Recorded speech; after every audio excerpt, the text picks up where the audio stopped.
The Girl on Route 44, a true American ghost story.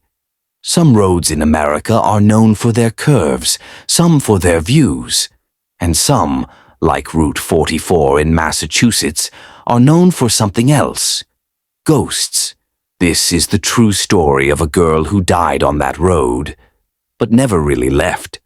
In the fall of 1996, a young woman named Emily Hart was driving home from college late at night. She had just left her part-time job at a diner and was taking Route 44, a long stretch of highway that cuts through forests, fields, and forgotten towns. At 11:47 p.m., she took a curve too fast in the rain. Her car skidded off the road and slammed into an old oak tree.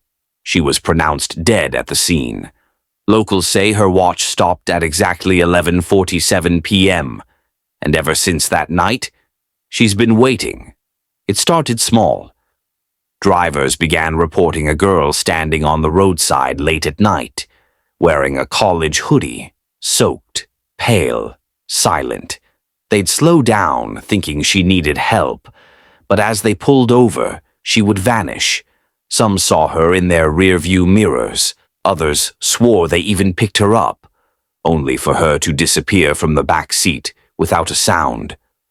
One trucker named Dave claimed she spoke. She said just 2 words: "I'm cold." I never believed in any of that. I grew up around Route 44. I'd driven it 100 times. But last year, on a rainy November night, I was heading home from a late shift, just like Emily had been. Around midnight, my radio started to crackle. Then silence. I looked ahead, and there she was, a young woman standing alone on the shoulder.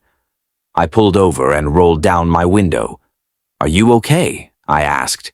She didn't answer, just looked at me with watery eyes. I felt frozen, like the temperature had dropped 20 degrees inside my car. I blinked, and she was gone. No footprints, no sound, just the cold. Curious and disturbed, I looked her up. I found an old newspaper article online. Local student killed in solo car crash on Route 44. Her name? Emily Hart.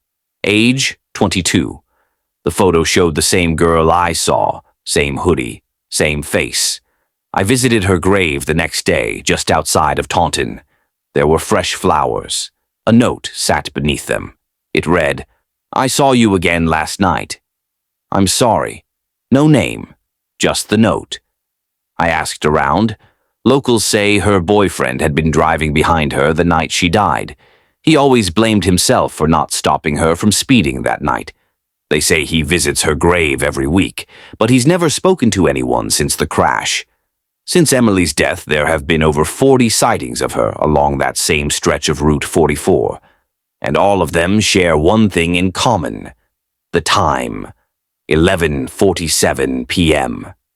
Even local police stopped responding to the calls.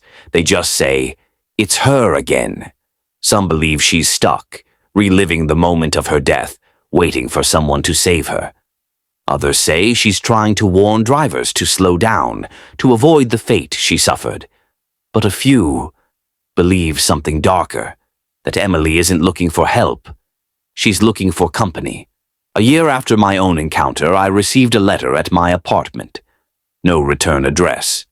Inside was a single photo, a black and white shot of Route 44 at night, and just barely visible in the shadows, standing on the roadside. Emily. On the back, in small, messy handwriting, "Don't stop next time." I don't drive Route 44 anymore. Not at night, not in the rain. And if you ever find yourself on that road, near midnight, and you see a girl in a hoodie, soaked to the bone, keep driving, no matter what.